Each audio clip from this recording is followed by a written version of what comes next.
The Salmon Ladder, another one of those iconic obstacles from the TV show American Ninja Warrior that seems very impressive and looks like it takes a lot of strength, but it would surprise a lot of people that the Salmon Ladder is actually a lot easier than it seems. All it does is it takes a little bit of understanding of technique, and then you too can do the Salmon Ladder. As a Ninja Warrior coach and an athlete myself, I've taught many people from kids to adults how to do the Salmon Ladder. And I'm gonna show you what I teach them and how I learned the Salmon Ladder and what techniques I use in order to get this bad boy, boom, up there. So there's no point of hanging around. Let's get into how you can do the Salmon Ladder.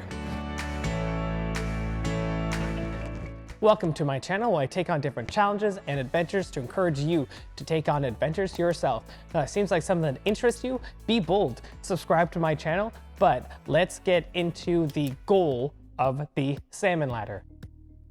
This is how the Salmon Ladder looks, but what is the goal of the Salmon Ladder? What are we trying to accomplish? From the outside, it might look like we're trying to throw us and our bodies up in the air and flinging ourselves up with the bar as high as possible. And hopefully all that power brings us high enough to put the bar in the next rung, kind of. Our goal is actually just to raise our body high enough, which minimum is just the height of the rungs. And while you're traveling up or at the top, there's gonna be a moment of weightlessness, making the bar very easy to pick up. Then you pick up the bar and hook it, and then gravity catches up, finishing the move. It's a small difference, but what that means is our goal is not to fling ourselves up, but just to get our body, mostly our chest, high enough. And once we can find a way to do that, we can do the Salmon Ladder. The easier we can find a way to get our chest higher, the easier the Salmon Ladder is going to be. Let's see the fundamentals being done with the first and most obvious technique, which is the pure strength pull-up technique. Good news, if you can do a pull-up, you can do the Salmon Ladder. First, you'll pull yourself up as fast as you can, and while you're still moving up, or when you're at the top where there's a moment of weightlessness, you're gonna pick up the bar off the rung, raising your arms up and putting it into the next rung. Then gravity catches up and you've made the Salmon Ladder. The main trick with this one is the timing of when you're picking up the bar.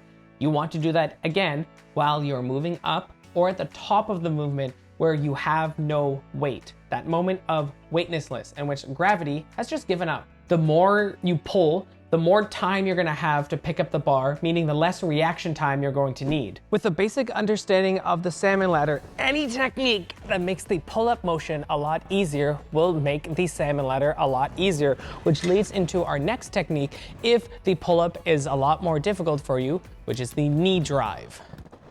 The fundamentals are the same, but before you do that pull-up action, this time you're gonna start to do this C shape before initiating the move. It should feel like you're puffing your chest out as far as you can, pulling your shoulders back, and having a nice curve in your back. Then you want to snap back in and do an aggressive knee tuck at the same time, forcing your hips to go up, which this built-up of kinetic energy will give you a lot of upwards motion, flinging you up a lot easier. If you have struggled with a pull-up before, you have done this very similar knee tuck thing to just help you finish the pull-up. The combination of this snap, tuck, and pull, or the snap, crackle, and pop as I like to call it, makes the pull-up motion a lot easier. Now the timing and the motion is the same thing. Just like before, while you're moving up or while you're top of the movement, when there's a moment of weightlessness, you pick up the bar, place it into the next rung, gravity catches up, and you have completed the Salmon Ladder. If you have any gymnastics experience, this technique shares some elements to the kip or the kip in order to make the pull-up a lot easier, which leads into the next technique, which requires a lot less strength, but a lot more technique and timing, which is called the kip. You want to create that C shape before initiating the movement.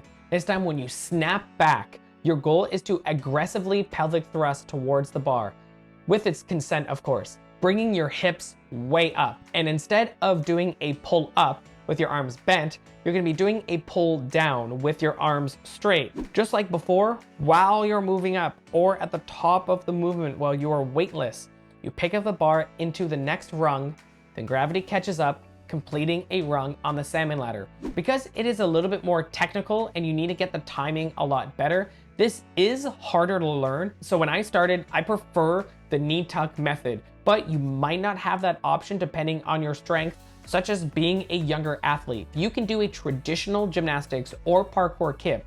You can translate that into the salmon ladder. The last beginner technique to the salmon ladder requires a lot less strength, but is a little bit scarier, so you need a lot more confidence, or you need to be not scared of a lot of things, which is the swing. You start by swinging on the bar, back and forth. At the end of each of your swings, just before you change directions, there is a moment of weightlessness, similar to the pull-up. That is the same timing that you are going to need. When you're at the peak of either of your swing, you pick up the bar and place it onto the next rung. And then when gravity catches up, you're gonna continue that swing in that opposite direction. This technique works for anyone who has experience in laches or swinging on bars. If you have no idea what a lache is, then this technique is probably not for you. The swinging technique does work, but I find it a lot scarier, and you need a lot more confidence to be able to practice it and be able to get to the point where you want to lift up the bar off of the rung while you're still swinging. But whichever technique you are using, there are some progressions that you can do in order for you to get better at the technique and be able to do the salmon ladder, even if you don't have access to a salmon ladder. It is recommended that you have a mat under you when practicing, especially if you're trying something that makes you go horizontal with the ground, like the swing technique. Probably a good idea to have something soft to land on. The first progression you're going to work through is to simply get the bar off the rung and to land on your feet safely.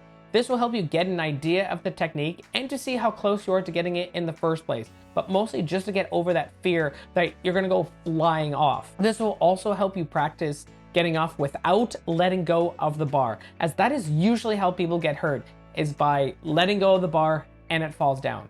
If you still need more practice or confidence, then your next goal is to do rung taps. You're simply trying to get the bar to hit the bottom of the next rung. This will help you show that you have enough height to get to the next rung and that your technique is working. After enough rung taps and built up confidence, the last step is simply just to attempt the salmon ladder. The good news is if you don't have a salmon ladder accessible or you want to practice this at home, all you need is a very stable bar. Doing a clap pull-up is actually a bit harder than the salmon ladder due to the reaction time you need to re-grab the bar after the clap. So if you can do any of these techniques on a static bar and be able to do a clap above the bar using these techniques, you can transfer that and do the salmon ladder. Note that every salmon ladder is different. Look at ours. Ours is very untraditional from what you would find in a lot of other gyms. There could be some other factors that make it a lot harder, such as the bar could spin, adding a more difficulty to your grip and just something else that you have to work through while you are learning. If the bar does spin or you want to be ready for it, as every ninja athlete should, especially for competitions, you can simply do any of these techniques in a switch grip position, making each hand facing a different way, stopping that spin. The only difficulty about that is now each side of your body is using different muscles, which might take certain people a lot longer to learn the technique, but it's useful to have. There can be other differences, such as the height between the rungs could just be way higher. The rungs could be longer, forcing you to pull a little bit further back, getting your timing a little bit differently. And the bar itself could be way thicker or heavier, which makes it way harder, even if some people are into those thick and heavy things. All this means is that it might be a little bit harder for you to learn the salmon ladder, or there might be factors that you're facing that other people won't be facing, but you have all the progressions that you need, the technique and the skills in order for you to do and conquer this salmon ladder. But what do you think? Are you gonna try the salmon ladder? Does it seem a little bit easier than you thought? Or are there other tips that you would provide in order to be able to do the salmon ladder? I would love to hear them in the comments below, and you can always hit me up on social media so I can see your progress or your other ninja skills. But I will see you at the next adventure.